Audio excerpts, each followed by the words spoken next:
Ya. Baiklah anak-anak ibu semua, sebelum ibu menampilkan video pembelajaran ibu akan membagi menjadi beberapa kelompok, 4 kelompok, di mana satu kelompok terdiri dari 5 orang dan 3 kelompok terdiri dari 4 orang. Silakan dibagi kelompoknya.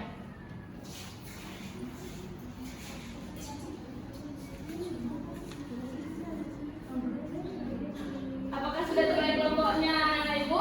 Sudah, Bu. Baiklah, ibu akan menampilkan video pembelajarannya. Silahkan disimak, nanti akan ada sebuah kasus yang ibu akan berikan.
Nah, dari video pembelajaran ini ada di akhir video menjadi sebuah pertanyaan, bagaimana seharusnya membuat jurnal umum yang benar itu.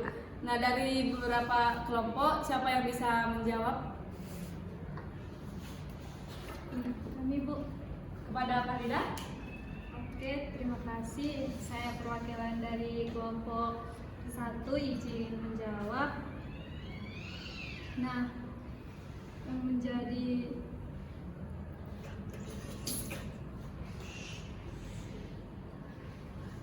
Ya, yang menjadi pertanyaan ibu itu bagaimana cara membuat jurnal umum yang benar itu.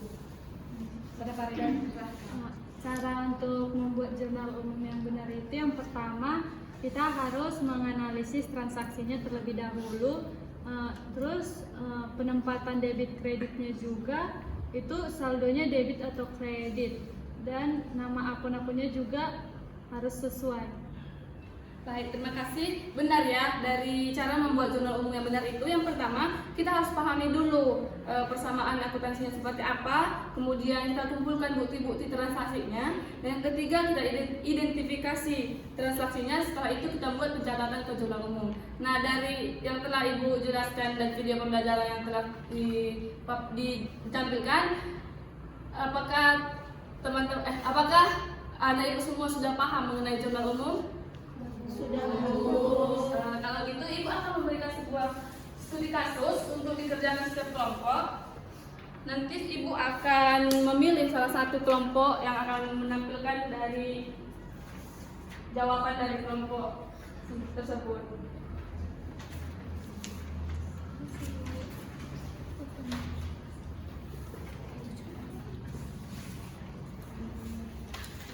Silahkan dikerjakan. Ibu beri waktu 5 menit untuk mendiskusikan dari kasus yang ibu berikan.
Waktu diskusinya tinggal 2 menit lagi ya anak-anak ibu semua. Iya, Bu.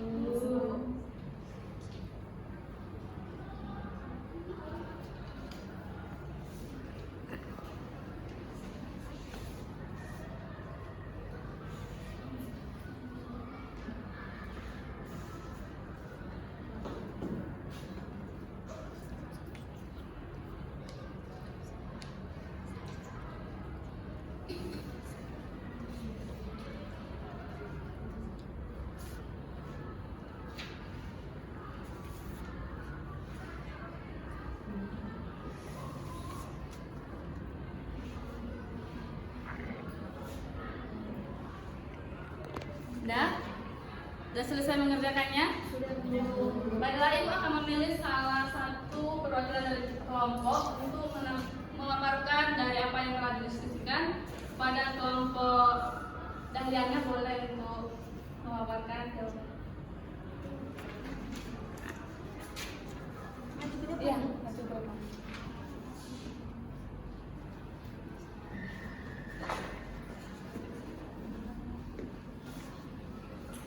Baik, saya Dahliana, perwakilan dari kelompok 2 akan mempresentasikan hasil diskusi kami ini mengenai contoh kasus yang telah diberikan oleh Ibu. Ini dibacakan semua atau? Dibacakan semua. Baik, pada soal yang pertama, pada tanggal 1 Januari 2018, Ibu Tika selaku pemilik dari Salam Glamour memutuskan untuk membuka rekening bank dengan nama Tika dan melakukan penyaluran uang sebesar 100 juta yang digunakan sebagai modal awal. Nah, jurnalnya itu kas di debit 100 juta, modal Tika di kredit 100 juta. Yang kedua, pada tanggal 6 Januari 2018, PT melakukan pembelian peralatan sebesar 25 juta dan pembayarannya dilakukan secara kredit. Jurnalnya, peralatan di debit senilai 25 juta dan utang usaha di kredit senilai 25 juta. Yang ketiga, pada tanggal 9 Januari 2018 melakukan pembelian perlengkapan untuk keperluan usaha sebesar 9 juta dan pembayarannya dilakukan secara tunai. Jurnalnya yaitu perlengkapan di debit senilai 9 juta dan kas di kredit senilai 9 juta. Yang keempat, pada tanggal 12 Januari 2018 mendapatkan pendapatan jasa senilai 35 juta dari pelanggan. Maka jurnalnya kas debit senilai 35 juta dan pendapatan di kredit senilai 35 juta. Transaksi kelima yaitu tanggal 18 Januari 2018 dilakukan pelunasan pembayaran atau peralatan yang telah dibeli senilai 15 juta yang dilakukan pada tanggal 6 Januari 2018. Maka jurnalnya utang usaha di debit senilai 15 juta dan kas di kredit senilai 15 juta. Transaksi ke-6 yaitu di tanggal 20 Januari 2018, Ibu Tika mengambil sebagian dari bagian modal untuk keperluan pribadi senilai 3 juta. Maka jurnalnya price di debit senilai 3 juta dan kas kredit senilai 3 juta. Yang ketujuh, di tanggal 25 Januari 2018 melakukan pembayaran listrik dan telepon senilai 2 juta. Maka jurnalnya beban listrik dan telepon di kredit senilai 2 juta dan kas di kredit senilai 2 juta. Yang terakhir, di tanggal 30 Januari 2018 dibayar gaji karyawan sebesar 2.500.000. Maka jurnalnya yaitu beban gaji di debit senilai 2.500.000 dan kas di kredit senilai 2.500.000. Jadi terima kasih pada kelompok pada Dahliana, perwakilan kelompok 2. Silakan duduk. Nah, tadi kan Dahliana sudah memaparkan hasil diskusinya. Ada beberapa teman kalian yang tidak menjelaskan. Saya ibu ingin bertanya kepadanya. Pada Farida, bagaimana transaksi di tanggal 12 Januari? Baik, Bu. Transaksi untuk tanggal 12 Januari yang dimana mendapatkan pendapatan jasa senilai 35 juta dari pelanggan. Untuk jurnalnya itu di debit kas 35 juta dan di kreditnya pendapatan jasa 35 juta. Oke, benar. Tapi jika ada temannya yang sedang mau menjelaskan atau menampilkan dari kasus yang diberikan, sebaiknya diperhatikan dulu supaya lebih mengerti ya. Ya, Bu. Baik, setelah yang dipaparkan oleh Dahliana, apakah dari kelompok lain ada yang berbeda atau tidak sama dengan Dahliana? Sama Bu. Ya benar ya. Dari kasus yang Ibu berikan yang telah dipaparkan oleh Dahliana dari perwakilan kelompok 2, bahwasanya transaksinya benar, yaitu dengan nanti totalnya itu tadi kan Dahliana nggak membuat totalnya ya. Jadi totalnya nanti di debit sebesar 181.500.000 dan di kreditnya 181.500.000. Nah, apakah anak-anak ibu semua sudah paham? Kalau sudah paham, ibu akan memberikan kasus, tapi ini kasus dikerjakan secara pribadi. Nanti dikerjakan di rumah pada halaman 50 bagian 1 nomor 1 dan 2. Silakan dikerjakan. Minggu depan ibu akan tagih dan akan menilai secara untuk nilai pribadi masing-masing.